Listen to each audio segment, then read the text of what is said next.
BRS ప్రభుత్వ హయాంలో జరిగిన గొర్రెల పంపిణీ స్కీమ్లో నిధుల గోల్మాల్ మరోసారి తెరపైకి వచ్చిందట. ఈ స్కామ్ పై విజిలెన్స్ అండ్ ఎన్ఫోర్స్మెంట్ దర్యాప్తు మొదలుపెట్టింది. ఈ మేరకు విజిలెన్స్ డీజీ శిఖా గోయల్ ఇటీవల ఏసీపీ డిఎస్పీ సహా కేసు దర్యాప్తు చేసిన అధికారులతో సమావేశం నిర్వహించారు. ఏం బయటేసిర్రు, అలా ఏం పీకగలుగుతారు లాస్ట్కి? మన్ను కూడా లేదు. ప్రచారం ప్రచారం ప్రచారం ప్రచారం. ఈ గొర్రెల స్కామ్ ఇప్పుడు కావాలి నాకు. లోకమంతా ఓలొల్లి పెడతా అంటే ఇప్పుడు ఈయన ఓలొల్లి పెడతాడు. ఇప్పుడు గొర్రెల స్కామ్ గురించి మాట్లాడాలంటే ఫస్ట్ ఈ రాష్ట్రంలో పాపం గొర్రెల మా యాదవ్ సోదరు చెప్తా. కేసీఆర్ పాపం గొర్రెలు ఇచ్చిండో పైసలు ఇచ్చిండో ఏది చేసిండో స్కామ్ అయితే జరిగింది. ఓ 70-80 వేలు సంపాదించారు. నువ్వు గొర్రెలు ఇవ్వకపోతే పైసలు ఇవ్వకపోతే నువ్వు మాట్లాడుతుంది వీళ్ళు పాడగా. మీరే గొర్రెలు మీరు గొర్రెలు ఒప్పిస్తే కోసుకొని చెప్తున్నారు. గొర్రెలు ఇచ్చేటట్లు లేరు. కషాయోళ్ళు మీరు. కేసీఆర్ సాధువులు ఉంటారుగా, సాధుకుంటాడైతే రేవంత్ రెడ్డి కషాయోడు కోసుకొని తినేటోడు. ఈ గొర్రెల విషయం ఆయనేమో గొర్రెలు ఇచ్చిండు. లేదు దాంట్లో ఇప్పుడు అందరు తెలుసు గొర్రెలు అని చెప్పి పైసలు తెచ్చుకోరు. నేను యాదవ్ పుట్టుకే పుట్టి నాకు తెలియదా? అందరికి అదే జరిగింది. కానీ ఇంటింటికి 70 వేలు వచ్చినాయి.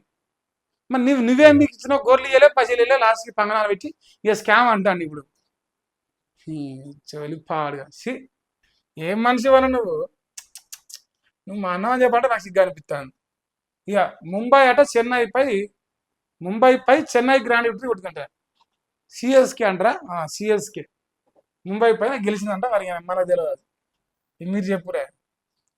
ఇక గోల్కొండ ఎత్తును మించిన చెత్త గుట్ట. అబ్బా షబ్బాస్. జవహర్ నగర్ డంపింగ్ యార్డ్ అంట గోల్కొండ కిల్లాను మించిపోయిందంట ఎత్తుల. మనం లంగరాజుకి వెళ్ళిపోతా అంటే, లేదంటే నార్సింగ్కి వెళ్ళి వస్తా అంటే ఓ 2-3 కిలోమీటర్ల దూరానికి వెళ్ళి అవుపిస్తుంది. ఇంత పొడుగు బిల్డింగ్లు ఉన్నా కూడా గోల్కొండ కోట. ఇప్పుడు చార్మినార్కి వెళ్ళిస్తే డైరెక్ట్ బాగా జాబ్తా అవుపిస్తుంది. మరి అసవంటి గోల్కొండ కోటట దాన్ని మించిన ఎత్తులో జవహర్ నగర్లో చెత్త గుట్ట. ఇది మంచి గుట్ట కాదు. చెత్త మనందరూ తెల్లారితే జిహెచ్ఎంసీకి వేస్తూ ఉంటాం కదా, ఆ చెత్త ఇంత కుప్ప అయిందంట. ఈ అటుపక్క మా బతికేటోడు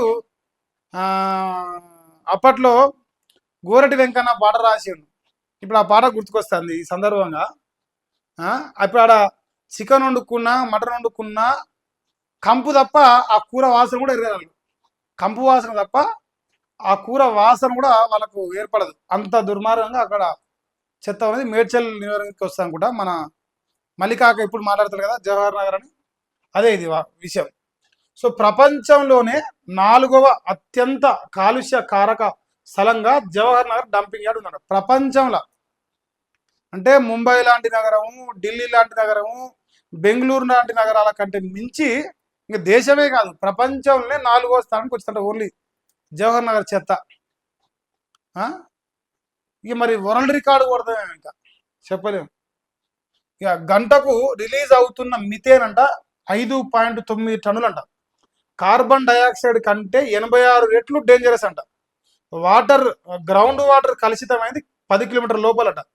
లక్షల కార్లు 12 లక్షల కార్లు విడుదల చేసే కాలుష్యానికి సమానం అంట ఇది. రోజు యార్డుకు వస్తున్న చెత్త 8 నుంచి 10,000 టన్నులు ఉందంట. అంటే 8-10 టన్నులు కాదు, 10,000 టన్నులు, 100 కూడా కాదు, 10,000 టన్నులు ఒక రోజుకే వస్తుంది అంత చెత్త. ఇంకా మరి గుట్ట కాకపోతే రోజు యార్డుకు వస్తున్న చెత్త అంత వస్తున్నది. నీటిలో టీడీఎస్ 4,000 దాటిందంట. టీడీఎస్ జనరల్ నాకు తెలిసి 1000 లోపే ఉంటుందా, ఇంకెంత ఉంటుంది నాకు ఎగ్జాక్ట్ ఐడియా లేదు. కానీ 4,000 దాటిందంటనే. అంత పొల్యూట్ అయిపోయింది వాటర్ కూడా దానివల్ల. జవహర్ నగర్ వాళ్ళ గోస గురించి రాసిరు. మరి ఏ ప్రభుత్వాలు వచ్చినా ఏది వచ్చినా మరి ఈ చెత్త ఏడవాడాలనే క్వశ్చన్ వస్తుంది. ఏడవాడాలి, ఎట బతకాలి? ఇప్పుడు హైదరాబాద్లో 1 కోటి పైన జనాభా 1.5 కోటి, దాదాపుగా 1.5 కోటి, అన్అఫీషియల్గా 1.5 కోటి బతున్నాం. మరి ఆ చెత్త మొత్తం ఆడికే వస్తుంది. మరి జనం ఏం చేస్తారు? అక్కడ బతికే ఆగం.